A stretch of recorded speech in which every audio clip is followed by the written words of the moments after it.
আসসালামু আলাইকুম বন্ধুরা, আশা করি আপনারা সকলেই ভালো আছেন। পবিত্র কোরআনে যে একজন বড় বাদশার কথা বলা হয়েছে তাদের মধ্যে অন্যতম একজন হলেন নবী হযরত সুলাইমান আলাইহিসসালাম। আল্লাহ তাআলা তাকে দিয়েছেন অসংখ্য অলৌকিক ক্ষমতা এবং প্রজ্ঞা আর ইসলামের জ্ঞান। হযরত সুলাইমান আলাইহিসসালাম তার জীবনে কি কি অলৌকিক ঘটনা ঘটিয়েছিলেন, আল্লাহ তাআলা তাকে কি ক্ষমতা দান করেছিলেন এবং তার মর্যাদা কতটুকু ছিল তা জানতে হলে পুরো ভিডিওটি শেষ পর্যন্ত দেখবেন। হযরত দাউদ আলাইহিসসালামের মৃত্যুর পর সুযোগ্য পুত্র হযরত সুলাইমান আলাইহিসসালাম তার স্থলাভিষিক্ত হন। শেষ নবী মুহাম্মদ সাল্লাল্লাহু আলাইহি সাল্লামের আবির্ভাবের ন্যূনাধিক ১৫০০ বছর পূর্বে তিনি নবী হন। সুলাইমান ছিলেন পিতার ১৯তম পুত্রের অন্যতম।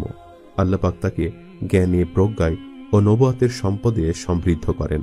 এছাড়াও তাকে এমন কিছু নিয়ামত দান করেন যা অন্য কোনো নবীকে দান করেননি। ইমাম বাগাভী ইতিহাসবিদগণের বরাতে বলেন, সুলাইমান আলাইহিসসালামের মোট বয়স হয়েছিল ৫৩ বছর।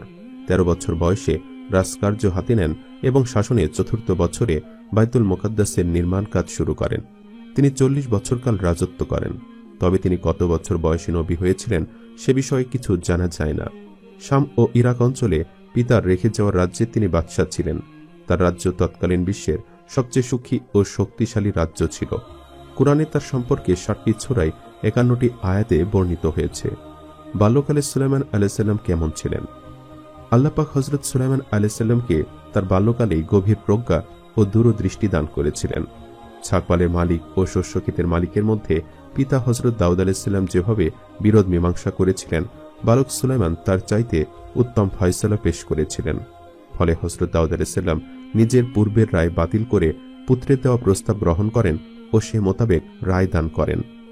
উক্ত ঘটনার প্রতি ইঙ্গিত করে আল্লাহ বলেন, আর স্মরণ করো দাউদ ও সুলাইমানকে, যখন তারা একটি শস্যক্ষেত সম্পর্কে বিচার করছিল, যাতে রাত্রিকালে কারো মেষপাল ঢুকে পড়েছিল, আর তাদের বিচার কার্য আমাদের সম্মুখে হচ্ছিল।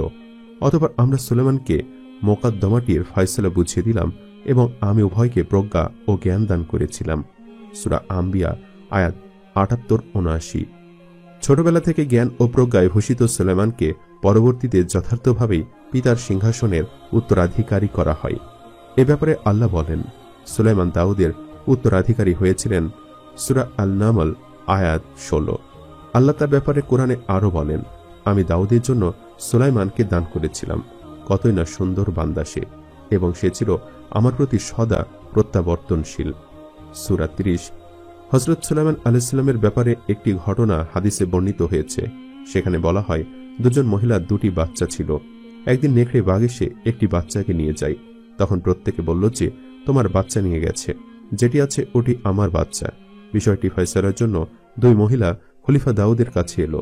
তিনি বয়োজ্যেষ্ঠ মহিলার পক্ষে রায় দিলেন। তখন তারা বেরিয়ে সুলাইমানের কাছে এলো এবং সব কথা খুলে বলল। হযরত সুলাইমান আলাইহিসসালাম তখন একটি ছুরি আনতে বললেন এবং বাচ্চাটাকে ২ টুকরো করে ২ মহিলাকে দিতে চাইলেন।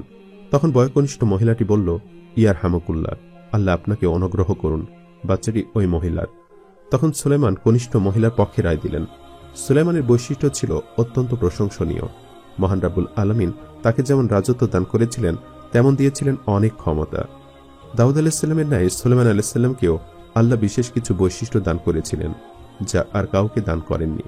যেমন বায়ু প্রবাহ অনগত হওয়া, তামাকে তরল ধাতুতে পরিণত করা, জিনকে অধীনস্থ করা, পক্ষীকুলকে অনগত করা, পিপিলিকার ভাষা বোঝা, অতুলনীয় সাম্রাজ্য দান করা, প্রাপ্ত অনগ্রহ রাজ্যের হিসাব না রাখার অনুমতি পাওয়া।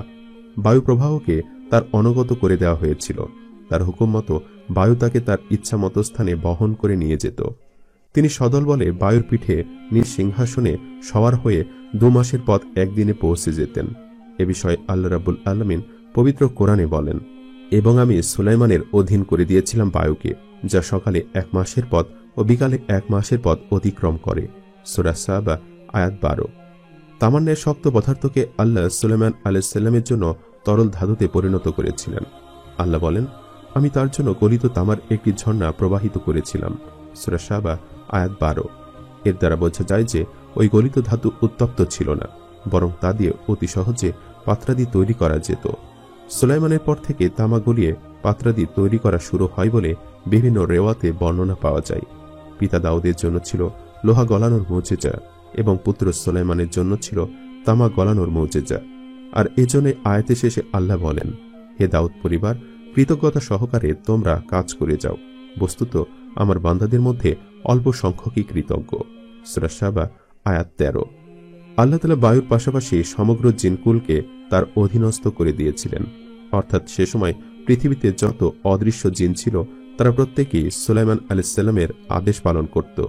সুলাইমান আলাইহিসসালাম তাদেরকে যে আদেশ দিত সে জিনগুলো সেই আদেশ পালনের জন্য সদা প্রস্তুত থাকত।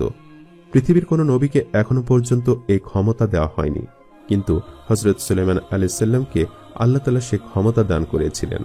আল্লাহ বলেন, আর জিনের মধ্যে কিছু সংখ্যক তার সম্মুখে কাজ করত তার পালনকর্তার আদেশে। সূরা সাবা আয়াত 12। আল্লাহ আরো বলেন, এবং আমি তার অধীন করে দিয়েছিলাম শয়তানদের কতককে, যারা তার জন্য ডুবুরির কাজ করত এবং এছাড়া অন্য আরো কাজ করত, আর আমি তাদেরকে নিয়ন্ত্রণ করতাম। সূরা আম্বিয়া আয়াত 82। অন্যত্র বলা হয়েছে, আর সকল শয়তানকে তার অধীন করে দিলাম, যারা ছিল প্রাসাদ নির্মাণকারী ও ডুবুরি, এবং অন্য আরো অনেকজনকে অধীন করে দিলাম, যারা আবদ্ধ থাকত শৃঙ্খলে। সূরা সদ আয়াত 37 ও 38। ভালো জিনের পাশাপাশি খারাপ এবং শয়তান জিনদেরকেও আল্লাহ তাআলা হযরত সুলাইমান আলাইহিসসালামের অধীন করে দিয়েছিলেন, আর সে জিনগুলো হযরত সুলাইমান আলাইহিসসালামের আদেশে আল্লাহর ইচ্ছাতে বড় বড় নির্মাণ কাজ করত। জিনেরা সাগরে ডুব দিয়ে তলদেশ থেকে মূল্যবান মণিমুক্তা, হীরা, জহরত তুলে আনত এবং সুলাইমানের হুকুমে নির্মাণ কাজসহ যে কোনো কাজ করার জন্য সদা প্রস্তুত থাকত। ইমানদার জিনেরা তো সওয়াবের নিয়তে স্বেচ্ছায় আনুগত্য করত, কিন্তু দুষ্ট জিনগুলো বেড়িবদ্ধ অবস্থায় সুলাইমানের ভয়ে কাজ করত। এই অদৃশ্য শৃঙ্খল কেমন ছিল তা কল্পনা করার দরকার নেই। আদেশ পালনে সদা প্রস্তুত থাকাটাও এক প্রকার শৃঙ্খলবদ্ধ থাকা বই কি। শয়তান হচ্ছে আগুন দ্বারা সৃষ্ট বুদ্ধি ও চেতনা সম্পন্ন এক প্রকার সূক্ষ্ম দেহধারী জীব। জিনের মধ্যকার অবাধ্য ও কাফির জিনগুলিকে মূলত শয়তান নামে অভিহিত করা হয়। কোরআনের আয়াতে শৃঙ্খলবদ্ধ কথাটি এদের জন্যই বলা হয়েছে। আল্লাহর নিয়ন্ত্রণে থাকায় এরা মুসলমানের কোনো ক্ষতি করতে পারত না, বরং সর্বদা তার হুকুম পালনের জন্য প্রস্তুত থাকত।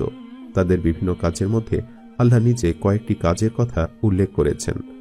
আল্লাহ রাব্বুল আলামিন বলেন, তারা হযরত সুলাইমান আলাইহিসসালামের ইচ্ছা অনুযায়ী দুর্গ, ভাস্কর্য, হাউস সদৃশ্য বৃহৎ আকার পাত্র এবং চুল্লির ওপরে স্থাপিত বিশাল ডেক নির্মাণ করত। সূরা সাবা আয়াত 13। উল্লেখ্য যে ভাস্কর্য কিংবা চিত্র ও প্রতিকৃতি অঙ্কন বা স্থাপন যদি গাছ বা প্রাকৃতিক দৃশ্যের হয় তাহলে ইসলামে তা জায়েজ রয়েছে, কিন্তু যদি তা প্রাণী দেহের হয় তবে তা নিষিদ্ধ। পক্ষীকুলকে সুলাইমানের অনগত করে দেওয়া হয়েছিল এবং তিনি তাদের ভাষা বুঝতেন।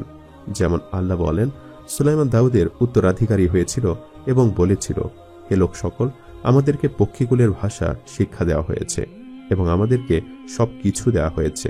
নিশ্চয়ই এটি একটি সুস্পষ্ট শ্রেষ্ঠত্ব। সূরা নামল আয়াত 16। পক্ষীকুল তার হুকুমে বিভিন্ন কাজ করত। সবচেয়ে বড় কথা এই যে রাষ্ট্রীয় গুরুত্বপূর্ণ পত্র তিনি হুদহুদ পাখির মাধ্যমে পার্শ্ববর্তী সাবা রাজ্যের রানী বিলকিসের কাছে প্রেরণ করেছিলেন। এ ঘটনা পরে বিবৃত হবে। পিপিলিকার ভাষাও তিনি বুঝতেন। যেমন আল্লাহ বলেন, অবশেষে সুলাইমান তার সৈন্যদল নিয়ে পিপিলিকা অধ্যুষিত উপত্যকায় পৌঁছল। তখন পিপিলিকার নেতা বলল, হে পিপিলিকা দল, তোমরা স্ব গৃহে প্রবেশ করো, অন্যথায় সুলাইমান ও তার বাহিনী অজ্ঞাতসারে তোমাদের পিষ্ট করে ফেলবে। তার এই কথা শুনে সুলাইমান মুচকি হাসল। সূরা নামল আয়াত 18-19। তাকে এমন সাম্রাজ্য দান করা হয়েছিল যা পৃথিবীতে আর কাউকে দান করা হয়নি। এজন্য আল্লাহর হুকুমে তিনি আল্লাহর নিকটে প্রার্থনা করেছিলেন। যেমন আল্লাহ বলেন, সুলাইমান বলল, হে আমার পালনকর্তা, আমাকে ক্ষমা করো এবং আমাকে এমন এক সাম্রাজ্য দান করো যা আমার পরে আর কেউ যেন না পায়। নিশ্চয়ই তুমি মহান দাতা। সূরা সদ আয়াত 35। উল্লেখ্য যে পয়গম্বরগণের কোনো দোয়া আল্লাহর অনুমতি ব্যতিরেকে হয় না। সে হিসেবে হযরত সুলাইমান আলাইহিসসালাম এ দোয়াটিও আল্লাহ তাআলার অনুমতিক্রমে করেছিলেন। কেবল ক্ষমতা লাভের উদ্দেশ্য ছিল না, বরং এর পেছনে আল্লাহর বিধানাবলী বাস্তবায়ন করা এবং তাওহীদের ঝান্ডাকে সমুন্নত করাই মূল উদ্দেশ্য ছিল। কেননা আল্লাহ জানতেন যে রাজত্ব লাভের পর সুলাইমান তাওহীদ ও ইনসাফ প্রতিষ্ঠার জন্যই কাজ করবেন এবং তিনি কখনোই অহংকারের বশীভূত হবেন না। তাই তাকে এরূপ দোয়ার অনুমতি দেওয়া হয় এবং সে দোয়া সর্বাংশে কবুল হয়। ইসলামী নেতৃত্ব ও শাসন ক্ষমতা চেয়ে নেওয়া নিষিদ্ধ। আল্লামা জুবাই বলেন, আল্লাহর অনুমতিক্রমেই তিনি এটা চেয়েছিলেন, কেননা নবীগণ আল্লাহর হুকুম ব্যতীত কোনো সুপারিশ করতে পারেন না। তাছাড়া এটা বলাও সঙ্গত হবে যে আল্লাহ তাআলা তাকে জানিয়ে দিয়েছিলেন যে বর্তমানে তুমি ব্যতীত দিনের জন্য কল্যাণকর এবং যথার্থ শাসনের যোগ্যতা অন্য কারো মধ্যে নেই। অতএব তুমি প্রার্থনা করলে আমি তোমাকে তা দান করব। সে মতে তিনি দোয়া করেন ও আল্লাহ তাকে তা প্রদান করেন। প্রাপ্ত অনুগ্রহ রাজ্যের হিসাব রাখা বা না রাখার অনুমতি প্রদান। আল্লাহ পাক হযরত সুলাইমান আলাইহিস সালামের রাজত্ব লাভের দোয়া কবুল করার পরে তার প্রতি বায়ু, জিন, পক্ষীকুল ও জীবজন্তু সমূহকে অনুগত করে দেন। অতঃপর বলেন, এসবই আমার অনুগ্রহ, অতএব এগুলো তুমি কাউকে দাও অথবা নিজে রেখে দাও, তার কোনো হিসাব দিতে হবে না। নিশ্চয়ই তার জন্য আমার কাছে রয়েছে নৈকট্য ও শুভ পরিণতি। সূরা সদ আয়াত ৩৯-৪০। এটি ছিল সুলাইমানের আমানতদারি ও বিশ্বস্ততার প্রতি আল্লাহর পক্ষ হতে প্রদত্ত এক প্রকার সনদপত্র। পৃথিবীর কোনো ব্যক্তির জন্য সরাসরি আল্লাহর পক্ষ থেকে এ ধরনের কোনো সত্যায়নপত্র নাজিল হয়েছে বলে জানা যায় না। অথচ এই মহান নবী সম্পর্কে ইহুদি নাসারা বিদ্বানরা বাজে কথা রটনা করে থাকে। সুলাইমানের জীবনে উল্লেখযোগ্য বেশ কিছু ঘটনাবলী বিভিন্ন রেওয়াতে এবং হাদিসে বর্ণিত হয়েছে। হুদহুদ নামক পাখিকে নিয়ত একটি ঘটনা আছে। হযরত সুলাইমান আলাইহিস সালাম আল্লাহর হুকুমে পক্ষীকুলের আনুগত্য লাভ করেন। একদিন তিনি পক্ষীকুলকে ডেকে একত্রিত করেন ও তাদের ভালো মন্দ খোঁজ খবর নেন। তখন দেখতে পেলেন যে হুদহুদ পাখিটা নেই। তিনি অনতিবিলম্বে তাকে ধরে আনার জন্য কড়া নির্দেশ জারি করলেন। সাথে তার অনুপস্থিতির উপযুক্ত কারণ দর্শানোর নোটিশ জারি করলেন। উক্ত ঘটনা কোরআনের ভাষায় এমন: সুলাইমান পক্ষীকুলের খোঁজ খবর নিল, অতঃপর বলল, কি হলো, হুদহুদকে দেখছি না যে, নাকি সে অনুপস্থিত? সূরা নামল আয়াত সে বলল, আমি অবশ্যই তাকে কঠোর শাস্তি দেব, কিংবা জবহ করব, অথবা সে উপস্থিত করবে উপযুক্ত কারণ। কিছুক্ষণ পরে হুদহুদ এসে হাজির হয়ে বলল, হে বাদশাহ, আপনি যে বিষয় অবগত নন আমি তা অবগত হয়েছি। আমি আপনার নিকটে সাবা থেকে নিশ্চিত সংবাদ নিয়ে আগমন করেছি। সূরা নামল আয়াত ২০-২২। এ পর্যন্ত বলে সে তার নতুন আনিত সংবাদের রিপোর্ট পেশ করল। হুদহুদের মাধ্যমে একথা বলানোর মাধ্যমে আল্লাহ আমাদেরকে একথা জানিয়ে দিলেন যে নবীগণ গায়েবের খবর রাখেন না। তারা কেবল অতটুকুই জানেন যতটুকু আল্লাহ তাদেরকে অবহিত করেন। উল্লেখ্য যে হুদহুদ এক জাতীয় ছোট্ট পাখির নাম, যা পক্ষীকুলের মধ্যে অতীব ক্ষুদ্র ও দুর্বল এবং যার সংখ্যাও দুনিয়াতে খুবই কম। বর্ণিত আছে যে হযরত আব্দুল্লাহ ইবনে আব্বাস রাদিয়াল্লাহু তাআলা আনহু একদা নওমুসলিম ইহুদি পণ্ডিত আব্দুল্লাহ বিন সালাম রাদিয়াল্লাহু তাআলা আনহুকে জিজ্ঞেস করেন, এত সব পাখি থাকতে বিশেষভাবে হুদহুদ পাখির খোঁজ নেওয়ার কারণ কি ছিল? জবাবে তিনি বলেন, সুলাইমান আলাইহিস সালাম তার বিশাল বাহিনী সহ ওই সময় এমন এক অঞ্চলে ছিলেন যেখানে পানি ছিল না। আল্লাহ তাআলা হুদহুদ পাখিকে এই বৈশিষ্ট্য দান করেছেন যে সে ভূগর্ভের বস্তু সমূহকে এবং ভূগর্ভে প্রবাহিত পানি উপর থেকে দেখতে পায়। হযরত সুলাইমান আলাইহিস সালাম হুদহুদকে এর জন্য বিশেষভাবে খোঁজ করছিলেন যে এতদ অঞ্চলে কোথায় মরুগর্ভে পানি লুকায়িত আছে, সেটা জেনে নিয়ে সেখানে জিন দ্বারা খনন করে যাতে দ্রুত পানি উত্তোলনের ব্যবস্থা করা যায়। একদা হযরত আব্দুল্লাহ ইবনে আব্বাস রাদিয়াল্লাহু তাআলা আনহু হুদহুদ পাখি সম্পর্কে বর্ণনা করছিলেন। তখন নাফে ইবনুল আজরক তাকে বলেন, জেনে নিন হে মহাজ্ঞানী, হুদহুদ পাখি মাটির গভীরে দেখতে পায়, কিন্তু মাটির ওপরে বিস্তৃত জাল সে দেখতে পায় না যখন সে তাতে পতিত হয়। জবাবে ইবনু আব্বাস রাদিয়াল্লাহু তাআলা আনহু বলেন, যখন তাকদীর এসে যায় চোখ অন্ধ হয়ে যায়। চমৎকার এ জবাবে মুগ্ধ হয়ে ইবনুল আরাবি বলেন, এরূপ জবাব দিতে কেউ সক্ষম হয় না কোরআনের আলেম ব্যতীত। হযরত সুলাইমান আলাইহিস সালামের শাম ও ইরাক সাম্রাজ্যের পার্শ্ববর্তী ইয়ামান তথা সাবা রাজ্যের রানী ছিলেন বিলকিস বিনতুস সারা বিন হাদাহিদ বিন সারাহিল। তিনি ছিলেন শাম বিন নূহ আলাইহিস সালামের 18তম অধস্তন বংশধর। তার ঊর্ধ্বতন নবম পিতামহের নাম ছিল সাবা। সম্ভবত তার নামে সাবা সাম্রাজ্যের নামকরণ হয়। আল্লাহ তাদের সামনে জীবন উপকরণের দ্বার উন্মুক্ত করে দিয়েছিলেন এবং নবীগণের মাধ্যমে এসব নিয়ামতের শুকরিয়া আদায় করার নির্দেশ দিয়েছিলেন। কিন্তু পরে তারা ভোগবিলাসে মত্ত হয়ে আল্লাহর অবাধ্য হয় এবং সূর্য পূজারী হয়ে যায়। ফলে তাদের ওপরে প্লাবনের আযাব প্রেরিত হয় ও সবকিছু ধ্বংস হয়ে যায়। আল্লাহ সূরা সাবার 15-17 আয়াতে এই সম্প্রদায় সম্পর্কে আলোকপাত করেছেন। দুনিয়াবী দিক দিয়ে এই সাবা সাম্রাজ্য খুবই সমৃদ্ধ এবং শান শওকতিপূর্ণ ছিল। তাদের সম্পর্কে হযরত সুলাইমানের কিছু জানা ছিল না বলেই কুরআনী বর্ণনায় প্রতীয়মান হয়। তার এই না জানাটা বিস্ময়কর কিছু ছিল না। ইয়াকুব আলাইসাল্লাম তার বাড়ির দূরে তার সন্তান ইউসুফকে কুয়ায় নিক্ষেপের ঘটনা জানতে পারেননি। স্ত্রী আয়েশার গলার হাড়টি হারিয়ে গেল, অথচ স্বামী রাসূলুল্লাহ সাল্লাল্লাহু আলাইহি ওয়াসাল্লাম তা জানতে পারেননি। বস্তুত আল্লাহ যতটুকু ইলম বান্দাকে দেন তার বেশি জানার ক্ষমতা কারো নেই। পার্শ্ববর্তী সাবা সাম্রাজ্য সম্পর্কে পূর্বে না জানা এবং পরে জানার মধ্যে যে কি মঙ্গল নিহিত ছিল তা পরবর্তী ঘটনাতে প্রমাণিত হয়েছে এবং রানী বিলকিস মুসলমান হয়ে যান।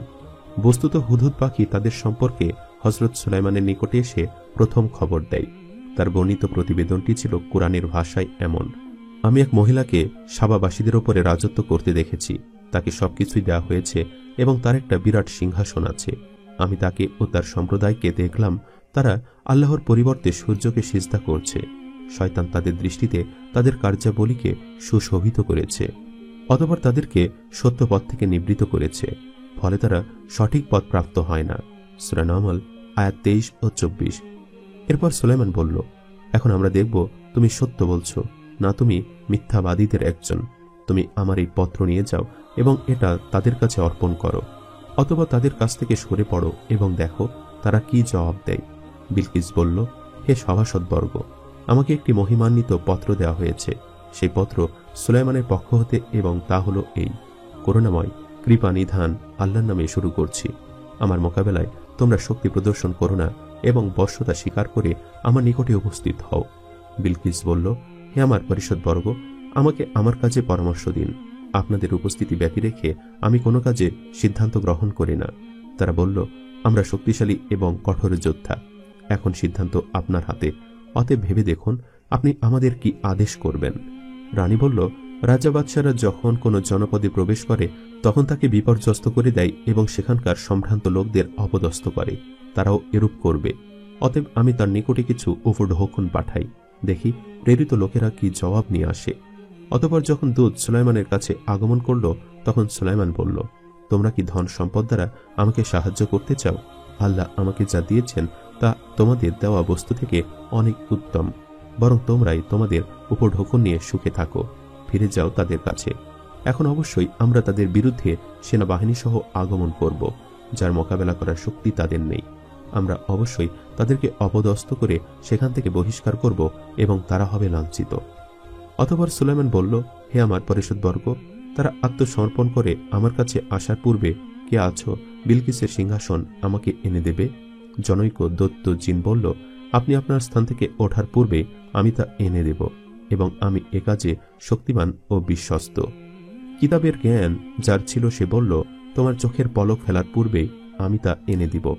অতঃপর সুলাইমান যখন তা সামনে রক্ষিত দেখল তখন বলল, এটা আমার পালনকর্তার অনুগ্রহ, যাতে তিনি আমাকে পরীক্ষা করেন যে আমি শুকরিয়া আদায় করি না অকৃতজ্ঞতা প্রকাশ করি।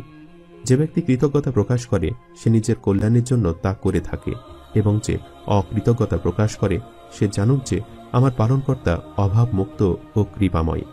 সুলাইমান বলল, বিলকিসের সিংহাসনের আকৃতি বদলিয়ে দাও, দেখব সে সঠিক বস্তু চিনতে পারে না সে তাদের অন্তর্ভুক্ত যারা সঠিক পথ খুঁজে পায় না। অতঃপর যখন বিলকিস এসে গেল তখন তাকে জিজ্ঞেস করা হলো, আপনার সিংহাসন কি এরূপই? সে বলল, মনে হয় এটা সেটি হবে। আমরা পূর্বে সবকিছু অবগত হয়েছি এবং আমরা আজ্ঞাবহ হয়ে গেছি। বস্তুত আল্লাহর পরিবর্তে সে যার উপাসনা করত সেই তাকে ঈমান থেকে বিরত রেখেছিল। নিশ্চয়ই সে কাফের সম্প্রদায়ের অন্তর্ভুক্ত ছিল। তাকে বলা হলো, প্রাসাদে প্রবেশ করুন। অতঃপর যখন সে তার প্রতি দৃষ্টিপাত করল তখন ধারণা করল যে এটা স্বচ্ছ গভীর জলাশয়, ফলে সে তার পায়ের গোছা খুলে ফেলল। সুলাইমান বলল, এটা তো স্বচ্ছ স্ফটিক নির্মিত প্রাসাদ। বিলকিস বলল, হে আমার পালনকর্তা, আমি তো নিজের প্রতি জুলুম করেছি। আমি সুলাইমানের সাথে বিশ্বজাহানের পালনকর্তা আল্লাহর নিকটে আত্মসমর্পণ করলাম। সূরা নমল আয়াত 27 থেকে 44। সূরা নমল 22 হতে 44 আয়াত পর্যন্ত বর্ণিত 23টি আয়াতে রানী বিলকিসের কাহিনী শেষ হয়েছে। এর মধ্যে 40তম আয়াতে যার কাছে কিতাবের জ্ঞান ছিল বলে কাকে বোঝানো হয়েছে এ বিষয়ে তাফসীরবিদগণ মতভেদ করেছেন।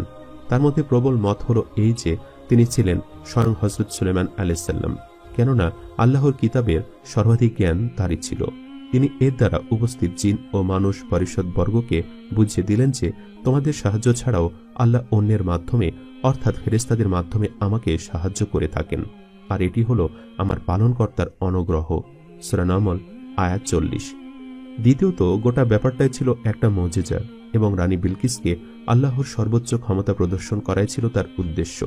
বস্তুত এতে তিনি সফল হয়েছিলেন এবং সুদূর ইয়ামান থেকে বাইতুল মুকাদ্দাসে বিলকিস তার সিংহাসনের আগাম উপস্থিতি দেখে, অতঃপর স্ফটিক স্বচ্ছ প্রাসাদে প্রবেশকালে অনন্য কারুকার্য দেখে এবং তার তুলনায় নিজের ক্ষমতা ও প্রাসাদের দীনতা বুঝে লজ্জিত ও অভিভূত হয়ে পড়েছিলেন।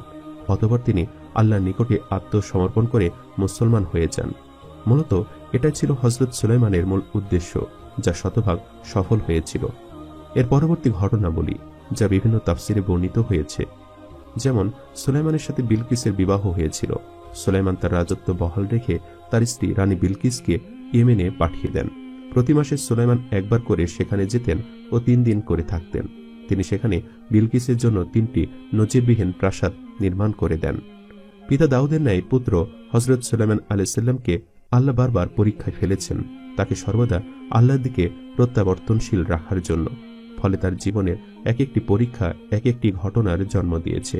কোরআন সেগুলির সামান্য কিছু উল্লেখ করেছে, যতটুকু আমাদের উপদেশ হাসিলের জন্য প্রয়োজন। কিন্তু পথভ্রষ্ট ইহুদি নাসারা পণ্ডিতগণ সেসব ঘটনার ওপরে রং চড়িয়ে এবং নিজেদের পক্ষ থেকে উদ্ভট সব গল্পের অবতারণা করে তাদেরই স্বগোত্র বনু ইসরায়েলের এইসব মহান নবীগণের চরিত্র হনন করেছে। মুসলিম উম্মাহ বিগত সকল নবীকে সমানভাবে সম্মান করে। তাই ইহুদি নাসারাদের অপপ্রচার থেকে নিজেদেরকে বাঁচিয়ে রাখে এবং পবিত্র কোরআন ও সহিহ হাদিসের বর্ণনার ওপরে নির্ভর করে। সেখানে যতটুকু পাওয়া যায় তার ওপরেই তারা বাক সংযত রাখে। আলোচ্য অশ্ব কুরবানির ঘটনাটি সম্পর্কে পবিত্র কোরআনের বর্ণনা এমন: যখন তার সামনে অপরাহ্নে উৎকৃষ্ট অশ্বরাজি পেশ করা হলো, তখন সে বলল, আমি তো আমার প্রভুর স্মরণের জন্যই ঘোড়াগুলিকে মহব্বত করে থাকি, কেননা এর দ্বারা আল্লাহর রাস্তায় জিহাদ হয়ে থাকে। অতঃপর সে ঘোড়াগুলিকে দৌড়িয়ে দিল, এমনকি সেগুলি দৃষ্টির অন্তরালে চলে গেল।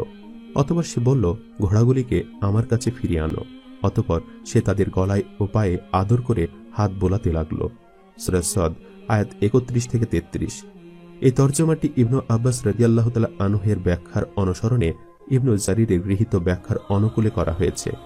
অনেকে এই তাফসিরের সাথে বিভিন্ন কথা যোগ করেছেন, যেমন ঘোড়া পরিদর্শনে মগ্ন হওয়ার কারণে হযরত সুলাইমান আলাইহিস সালামের আসরের সালাত কাজা হয়ে যায়, তাতে তিনি ক্ষুব্ধ হয়ে সব ঘোড়া কোরবানি করে দেন।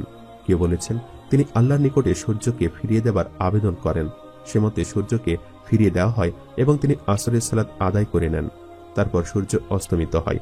বস্তুত এইসব কথার পক্ষে কোরআন ও সহিহ হাদিসের কোনো দলিল নেই, অতএব এসব থেকে বিরত থাকাই উত্তম।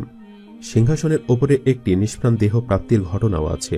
আল্লাহ বলেন, আমি সুলাইমানকে পরীক্ষা করলাম এবং রেখে দিলাম তার সিংহাসনের ওপর একটি নিষ্প্রাণ দেহ। অতঃপর সে রুজু হল।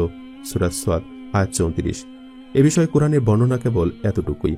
এক্ষণে সেই নিষ্প্রাণ দেহটি কিসের ছিল, একে সিংহাসনের ওপর রাখার হেতু কি ছিল, এর মাধ্যমে কি ধরনের পরীক্ষা হলো, এসব বিবরণ কোরআন বা সহিহ হাদিসে কিছুই বর্ণিত হয়নি। অতএব এ বিষয়ে কেবল এতটুকু ঈমান রাখা কর্তব্য যে সুলাইমান আলাইহিস সালাম এভাবে পরীক্ষায় পতিত হয়েছিলেন, যার ফলে তিনি আল্লাহর প্রতি আরো বেশি রুজু হন ও ক্ষমা প্রার্থনা করেন, যা সর্বাবস্থায় আল্লাহর প্রতি তার অটুট আনুগত্যের পরিচয় বহন করে। এদিকে এই ঘটনাকে রং চড়িয়ে ইসরায়েলি রেওয়ায়েত সমূহে বর্ণিত হয়েছে যে সুলাইমানের রাজত্বের গূঢ় রহস্য তার আংটির মধ্যে নিহিত ছিল। একদিন এক শয়তান তার আংটিটা হাতিয়ে নেয় এবং নিজেই সুলাইমান সেজে সিংহাসনে বসে। এদিকে আংটি হারা সুলাইমান আলাইহিস সালাম সিংহাসন হারিয়ে পথে পথে ঘুরতে থাকেন। একদিন ঘটনাক্রমে একটি মাছের পেট থেকে সুলাইমান উক্ত আংটি উদ্ধার করেন ও 40 দিন পর পুনরায় সিংহাসন লাভ করেন। সিংহাসনে বসা ওই শয়তানের রাখা কোনো বস্তুকে এখানে আল্লাহ নিষ্প্রাণ দেহ বলেছেন। সহিহ বুখারী ও মুসলিমে একটি ঘটনা বর্ণিত হয়েছে।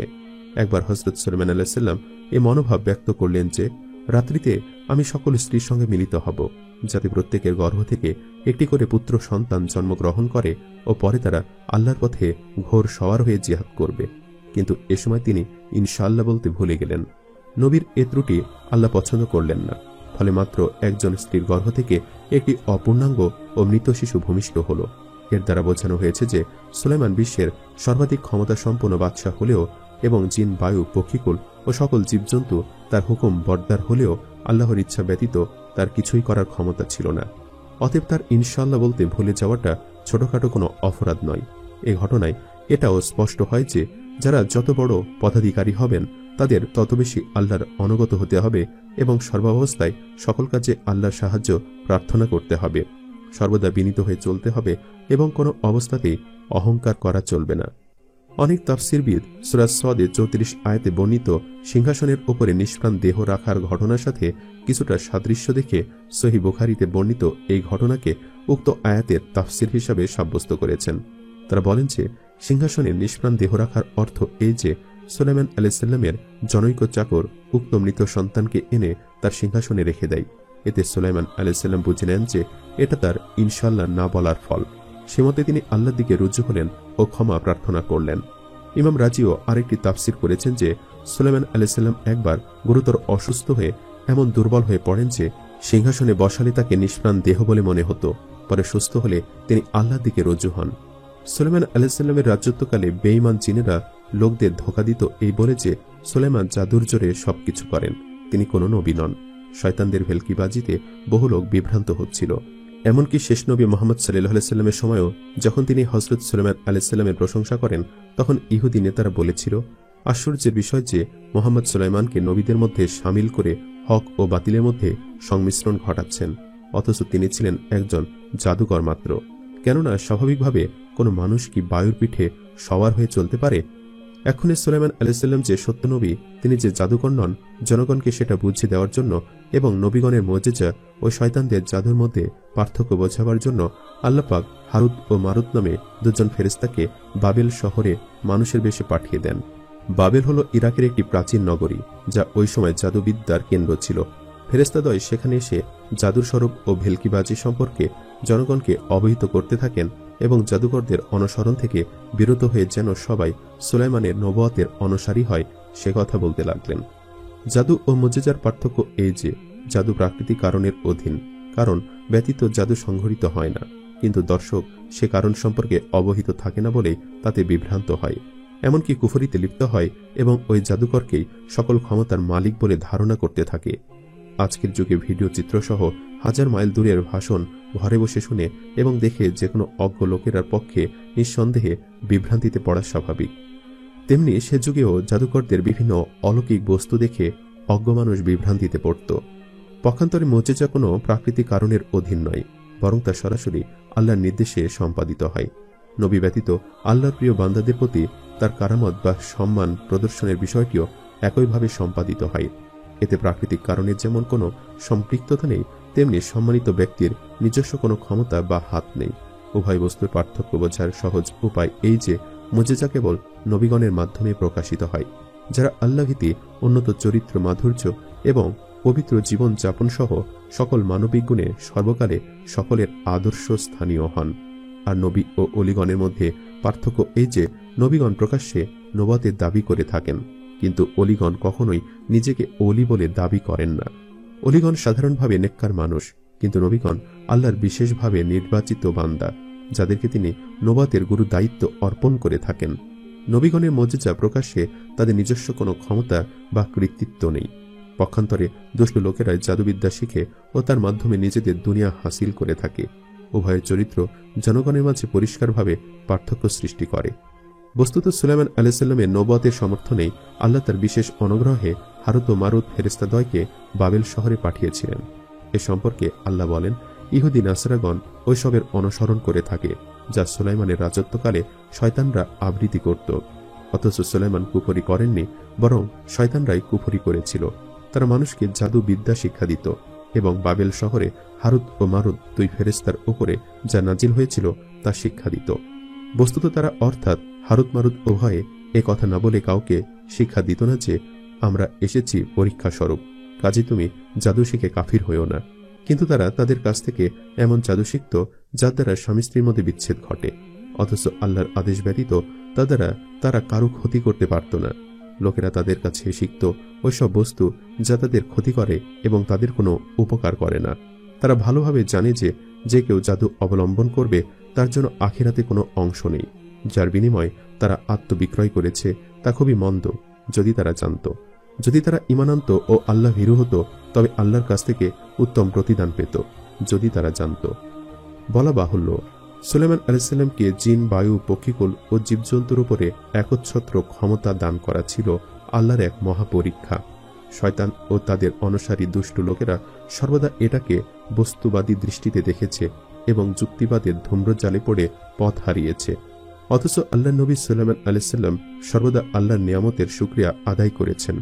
আমরাও তার নবুয়তের প্রতি দ্বিধাহীনভাবে বিশ্বাস স্থাপন করি। একবার হযরত সুলাইমান আলাইহিসসালামের কাছে হযরত জিবরাইল আলাইহিসসালাম একটি পানির পাত্র নিয়ে আসে, যে পাত্রটিতে আবে হায়াতের পানি ছিল। হযরত জিবরাইল আলাইহিসসালাম সেই পানির পাত্রটি এনে হযরত সুলাইমান আলাইহিসসালামকে বলতে থাকে, হে সুলাইমান, আপনি যদি এই পাত্রের পানি পান করেন তাহলে আপনি পুরো জীবন পর্যন্ত অমর থাকবেন, আপনার কখনোই মৃত্যু ঘটবে না। এই আবে হায়াতের পানির এতটা গুণাগুণ রয়েছে যে একবার যে পান করবে সে অমর থাকবে। তখন হযরত সুলাইমান আলাইহিসসালাম এমন ঘটনা দেখে তার অধীনস্থ জিন, সকল জীবজন্তু এবং বন্ধু বান্ধবদের সাথে পরামর্শ করলেন। আসলে আল্লাহ তাআলাই তো সকল জীবজন্তুর পাশাপাশি জিন জাতিকেও হযরত সুলাইমান আলাইহিসসালামের অধীনস্থ করে দিয়েছিলেন। এরপর জিন জাতি সকল জীবজন্তু এবং তার বন্ধু, আত্মীয় স্বজন সকলে সুলাইমান আলাইহিসসালামকে বললেন তিনি যেন এই আবে হায়াতের পানি পান করেন এবং এই পানি পান করার দ্বারা তিনি যেন অমরত্ব লাভ করেন। হযরত সুলাইমান আলাইহিসসালাম সকলেরই মতামত গ্রহণ করলেন। শুধুমাত্র বেজির মতামত গ্রহণ করার জন্য তার বাকি ছিল। তাই বেজিকে খবর পাঠানোর জন্য তিনি ঘোড়াকে পাঠালেন। কিন্তু ঘোড়া যাওয়ার পরও বেজি সুলাইমান আলাইহিসসালামের কাছে আসলো না। এরপর হযরত সুলাইমান আলাইহিসসালাম বেজির সাথে কথা বলার জন্য একটি কুকুরকে পাঠালেন। কুকুরের কাছে খবর পেয়ে বেজি সুলাইমান আলাইহিসসালামের সাথে দেখা করতে আসলো। যখন বেজি সুলাইমান আলাইহিসসালামের সাথে কথোপকথন করার জন্য আসলো, তখন সুলাইমান আলাইহিসসালাম তাকে প্রশ্ন করে বলল, আমি মানুষের পরে সবচেয়ে বুদ্ধিমান প্রাণী ঘোড়াকে তোমার কাছে পাঠালাম, তুমি তার ডাকে সাড়া দিয়ে আমার কাছে আসলে না, বরং আমি যখন তোমাকে সবচেয়ে নিকৃষ্ট মানের পশু কুকুরকে তোমার কাছে পাঠালাম তখন তুমি তার কথা শুনে আমার কাছে আসলে, এমনটা কেন? তখন বেজি হযরত সুলাইমান আলাইহিসসালামের প্রশ্নের উত্তর দিল, আসলে ঘোড়া মানুষের মতো বুদ্ধিমান হলেও সে কিন্তু কৃতজ্ঞ প্রাণী নয়, বরং কুকুর একটি নিকৃষ্ট প্রাণী হওয়া সত্ত্বেও একবার কোনো কুকুরকে কেউ যদি কোনো কিছু খেতে দেয় কিংবা পোষ মানায় তাহলে সে সারা জীবন তার গোলামি করে। এরপর সুলাইমান আলাইহিসসালাম ওই বেজিকে প্রশ্ন করে, আচ্ছা যাই হোক, তোমাকে যার জন্য ডেকেছি, জিবরাইল আলাইহিসসালাম আমার জন্য আবে হায়াতের পানি নিয়ে এসেছে, সে পানি পান করলে আমি অমরত্ব লাভ করব, এ বিষয়ে তোমার কি মতামত? আমি কি সেই পানি পান করব কিংবা আমার কি সেই পানি পান করা উচিত? তখন বেজি সুলাইমানকে বলল, আপনি যদি আমার মতামত নিতে চান তাহলে আমি বলবো আপনি ওই পানি পান করবেন না, কেননা আপনি যদি ওই পানি পান করেন তাহলে আপনি সারা জীবন অমর থেকে যাবেন। এদিকে আপনার সকল বন্ধু বান্ধব, আত্মীয় স্বজন সকলে মৃত্যুবরণ করবে, যার ফলে আপনি পুরো একা হয়ে যাবেন। ফলে ওই বেজির কথা শুনে হযরত সুলাইমান আলাইহিসসালাম ওই আবে হায়াতের পানি আর পান করলেন না। বাইতুল মুকাদ্দাস নির্মাণ ও হযরত সুলাইমান আলাইহিসসালামের মৃত্যুর বিস্ময়কর ঘটনা হয়তো অনেকেই জানে। বাইতুল মুকাদ্দাসের নির্মাণ সর্বপ্রথম ফেরেশতাদের মাধ্যমে অথবা আদম আলাইহিসসালামের কোন সন্তানের মাধ্যমে সম্পন্ন হয় কাবাগৃহ নির্মাণের 40 বছর পরে। অতঃপর স্বপ্নাদিষ্ট হয়ে হযরত ইয়াকুব আলাইহিসসালাম তা পুনর্নির্মাণ করেন। তার প্রায় 1000 বছর পরে দাউদ আলাইহিসসালাম তার পুনর্নির্মাণ শুরু করেন এবং সুলাইমান আলাইহিসসালামের হাতে তা সমাপ্ত হয়। কিন্তু মূল নির্মাণ কাজ শেষ হলেও আনুষঙ্গিক কিছু কাজ তখনও বাকি ছিল। এমন সময় হযরত সুলাইমানের মৃত্যুকাল ঘনিয়ে এলো। এই কাজগুলি অবাধ্যতাপ্রবণ জিনদের উপরে ন্যস্ত ছিল। তারা হযরত সুলাইমানের ভয় কাজ করত। তারা তার মৃত্যু সংবাদ জানতে পারলে কাজ ফেলে রেখে পালাত। হযরত সুলাইমান আলাইহিসসালামের আংটি চুরি ও রাজত্ব হরণ করা হয়েছিল। সূরা বাকারার 102 আয়াতে বলা হয়, হযরত সুলাইমান আলাইহিসসালামের রাজত্বে শয়তানগণ যা আবৃত্তি করত ইহুদিরা তার অনুসরণ করত। সেই আয়াতের ব্যাখ্যায় তাফসিরে বলা হয়েছে, শয়তানেরা জাদু দ্বারা সুলাইমানের সিংহাসনের নিচে তারা দাফন করেছিল। তার রাজত্ব ছিনিয়ে নেওয়ার প্রাক্কালে তারা এমন করে। আমরা সাধারণত বলি যে সুলাইমান আলাইহিসসালাম একজন জলিলুল কদর নবী ছিলেন। তিনি জাদুকর ছিলেন না বা জাদুর শক্তির বলে তিনি সবকিছুকে অনুগত করেননি। তার সিংহাসনের নিচে কোনো জাদুও কেউ লুকিয়ে রাখেনি। তাছাড়া তার রাজত্ব ছিনিয়ে নেবার মতো কোনো অঘটন ঘটেনি এবং এমন কোনো খবরও আল্লাহ বা তার রাসূল সাল্লাল্লাহু আলাইহি ওয়াসাল্লাম আমাদেরকে দেননি। অতএব উক্ত আয়াতসমূহের প্রকাশ্য অর্থ এই যে হযরত সুলাইমান আলাইহিসসালামের অতুলনীয় সাম্রাজ্যে ঈর্ষান্বিত শয়তানেরা সর্বত্র রটিয়ে দেয় যে জিন, ইনসান ও পশুপক্ষী সবার উপরে সুলাইমানের একাধিপত্যের মূল কারণ হল তার পঠিত কিছু কালেমা, যার কিছু কিছু আমরা জানি। যারা এগুলি শিখবে ও তার উপরে আমল করবে তারাও অনুরূপ ক্ষমতা অর্জন করতে পারবে। তখন লোকেরা ওইসব জাদুবিদ্যা শিখতে ঝুঁকে পড়ল ও তাদের অনুসারী হল এবং কুফরি করতে শুরু করল। বর্ণিত আয়াতে এর প্রতিবাদ করা হয়েছে এবং হযরত সুলাইমান আলাইহিস সালামের নির্দোষিতা ঘোষণা করা হয়েছে এবং বলা হয়েছে যে সুলাইমান জাদুর বলে নয়, বরং আল্লাহর দেওয়া ক্ষমতা বলে দেশ শাসন করেন। মূল কথা হলো ইহুদিরা সকল নবীকে গালি দিয়েছে এবং সেভাবে সুলাইমান আলাইহিস সালামকেও তহমত দিয়েছে। পিতার মতো নির্জনবাসের অভ্যাস হযরত সুলাইমান আলাইহিস সালামেরও রয়েছে, তবে পিতার সাথে তার নির্জনতা অবলম্বনে কিছুটা পার্থক্য আছে। তিনি হযরত দাউদ আলাইহিস সালামের মতো সময় নির্দিষ্ট করে নেন না, মাঝে মাঝে লোক সংসর্গ ত্যাগ করেন। রাজকার্যে ও নবুয়তের আঞ্জাম দেওয়ার কাজে প্রচণ্ড ব্যস্ত থাকার পরেও কিছু অবকাশ নিয়ে একা একা সময় অতিবাহিত করেন তিনি। ইবাদত বন্দিগির সুবিধার্থে নিভৃত কক্ষে চলে যান। লাগাতার বেশ কিছুদিন কাটিয়ে দেন জনহীন আবাসে। এ সময় নিজ পরিবারের লোকজন কিংবা প্রজার সাধারণের সঙ্গে দেখা সাক্ষাৎ তার হয়ে ওঠে না। এভাবে প্রতিপালকের করুণা বাণীতে সে সিক্ত হন নবী। অনেকদিন হযরত সুলাইমান আলাইহিস সালামের নিঃসঙ্গ সাধনার কথা নবী পরিবারের সবাই ভালো করে জানেন, আর রাজকর্মচারীদেরও এ সংবাদ অজানা নেই। বরাবর দেখে আসছেন তারা নবীকে এরকম করতে, ভুলেও কেউ তাকে বিরক্ত করেন না। দরকার পড়লেও নবীর নির্জনবাসের সময় কেউ কাছে যান না। কোনো খবরাখবর থাকলে অপেক্ষা করেন দিনের পর দিন। তবু তারা হযরত সুলাইমান আলাইহিস সালামের ধ্যান ভাঙতে রাজি নন। তার ইবাদতের একাগ্রতা নষ্ট করার পক্ষপাতী নন কেউ। রাজদরবারে তার অবর্তমানে কোনো ক্ষতি বৃদ্ধি হয় না। শাহী মহল থেকে নিয়ে দেশের সর্বস্তরে কাজ চলে একই তালে, কোথাও কোনো অসুবিধা পরিদৃষ্ট হয় না। কেমন যেন অদৃশ্য হাতের ছোঁয়ায় চলে সবকিছু। এটা সম্ভব হয় সকলের উপর নবীর ব্যাপক প্রভাবে। জনমনের সাংঘাতিক প্রভাব নারীর প্রতিটি ক্ষেত্রে দেখা যায় তার অনুপস্থিতি উপস্থিতির চাইতে কম কিছু নয়। রাজ্যময় অনুসন্ধান করলেও আগের তুলনায় বিসদৃশ্য কিছু নজরে আসে না, বরং দেখা যায় যাকে তিনি যে কাজ নির্ধারণ করে দিয়েছেন সে কাজ ওই ব্যক্তি ঠিকভাবে করে চলেছে। হযরত সুলাইমান আলাইহিস সালাম মৃত্যুর পদধ্বনি শুনতে পেলেন যেন ক্রমে এগিয়ে আসছে যেন অন্তিম মুহূর্ত। খুব একটা সময় হাতে নেই, বুঝতে পারলেন নবী। পিতা হযরত দাউদ আলাইহিস সালাম বিদায় নিয়েছেন সেই কবে, অনেকদিন পেরিয়ে গেছে। তারপর ভূমধ্য সাগরে উত্থাল পাথাল হয়েছে কত পানি, তার কোনো লেখাজোখা নেই। পিতার প্রবর্তিত শরীয়তের ভাব হযরত সুলাইমান আলাইহিস সালামের দায়িত্বে আসার পর থেকে তিনি তো একদণ্ড ফুসরত পাননি নিজের জন্য। উম্মতের চিন্তা তাকে সর্বক্ষণ ব্যতিব্যস্ত করে রেখেছে। মানুষকে সরল পথে ডাকার পাশাপাশি রাজ্য শাসনের মতো জটিল কাজও করতে হয়েছে। কিন্তু এসবের তো ইতি আছে সমাপ্তি। একটি ভাবনা নবীকে অন্তিম যাত্রার প্রাক্কালে ভাবিয়ে তুলল। কত কাজ অসমাপ্ত রয়ে গিয়েছে, কত পরিকল্পনা করে নগর দেশ পুনর্গঠনের জোয়ার চলছে। এই অবস্থায় যদি ডাক আসে প্রতিপালকের তরফ থেকে, তাহলে বাধ্য জিন সম্প্রদায় তো হাত গুটিয়ে ফেলবে। কাজ অসমাপ্ত রেখে সবগুলো অসম্পূর্ণ কাজ ছেড়ে তারা চলে যাবে। লোকজন থেকে দূরে থাকা বিষয়টিকে হযরত সুলাইমান আলাইহিস সালাম মৃত্যুত্তর কাজে লাগাবেন বলে ঠিক করলেন। হ্যাঁ, এভাবে কাজ হবে। নির্জন বাস নিয়ে কারো মনে কোনো কৌতূহল জাগবে না। এভাবে তিনি অনন্ত লোকে যাত্রা করলেও কেউ টের পাবে না। নগর নির্মাণরত জিনদেরকে নবী প্রয়োজনীয় নির্দেশ দিয়ে দিলেন, খুঁটিনাটি সবকিছু বুঝিয়ে দিলেন। সভাসদদেরকে ডেকে দরকারি কথাগুলো বলে দিলেন শেষবারের মতো। তারপর নবী নির্দিষ্ট প্রকোষ্ঠে চলে গেলেন। হযরত সুলাইমান আলাইহিস সালাম নির্জন ঘরে এসে একটি লাঠিতে ভর দিয়ে ইবাদতে লিপ্ত হলেন। মহান প্রতিপালকের বন্দেগীতে পুরোপুরি নিমগ্ন হলেন নবী। প্রহরের পর প্রহর গড়িয়ে যাচ্ছে, সেদিকে কোনো ভ্রুক্ষেপ নেই তার। পার্থিব কোনো কিছু দিকে লক্ষ্য নেই। দিনরাত পেরিয়ে যাচ্ছে জাগতিক নিয়মে। হযরত সুলাইমান আলাইহিস সালাম যেন সময়ের উদ্যান পাড়ি দিচ্ছেন, অপেক্ষা করছেন তিনি। প্রিয় প্রভুর আমন্ত্রণের অপেক্ষা। কখন আসবে প্রভু প্রতিপালকের ডাক, প্রেমময় প্রেমাস্পদের ডাক। নশ্বর এ ভুবন পাড়ি না দিলে তো প্রিয়জনের সান্নিধ্য লাভ করা যাবে না। মধ্যবর্তী জগতে পা না রাখলে চিরমিলনের দ্বার কিভাবে খুঁজে পাওয়া যাবে? এখানে এই মাটির বুকে থেকে তো কষ্ট একটাই, প্রিয়তমের বিরহ এখানকার একমাত্র দুঃখ। লাঠিতে ভর করে আছেন বিরহী নবী। নিষ্ঠাবান প্রেমিক যেমন তার প্রেমাস্পদের প্রতীক্ষায় থাকে, বরং তার চেয়েও বেশি। নবীর পবিত্র রূপ কবজ করলেন হযরত আজরাইল আলাইহিস সালাম। সে সাথে সমাপ্ত হল হযরত সুলাইমান আলাইহিস সালামের পার্থিব জীবনযাপন। ইতি ঘটল তার প্রভু মিলনের প্রতীক্ষার।